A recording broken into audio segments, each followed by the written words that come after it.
ఎగ్జాక్ట్గా బహుశా ఇదే సమయానికి ఆ చిన్న నిప్పురవ్వ కాస్త అంటుకొని మంటలు ఎగిసిపోయడం మొదలు పెడితే ఇప్పటికే 24 గంటలు పూర్తయింది దాదాపుగా, అయినా ఏమాత్రం కంట్రోల్లోకి రాలేదు.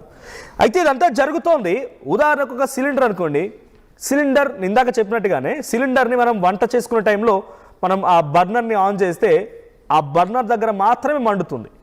అదే ఆ గ్యాస్ పైప్ లైన్కి కూడా చిన్నగా లీకేజ్ ఉండి ఆ గ్యాస్ బయటకు వస్తే ఈ మంటలు అక్కడి వరకు కూడా వెళ్ళి అక్కడ కూడా బ్లాస్ట్ జరిగే అవకాశం, అక్కడ కూడా మంటలు వచ్చే అవకాశం ఉంటుంది.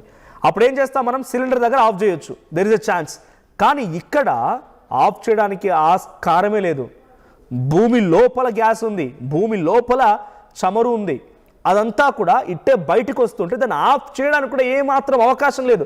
ఏదైనా పైప్లో నుంచి వచ్చింది అనుకోండి, ఆ పైప్ని ఎక్కడో దగ్గర బ్లాక్ చేస్తే ఈ మంట కంటిన్యూ అవ్వకుండా ఉంటుంది.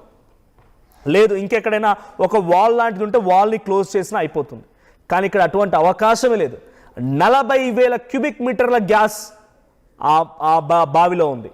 40,000 క్యూబిక్ మీటర్లు అంటే అర్థం చేసుకోండి, ఒక దాదాపుగా ఒక సగం జిల్లానే పూర్తిగా గ్యాస్ సప్లై చేయొచ్చు.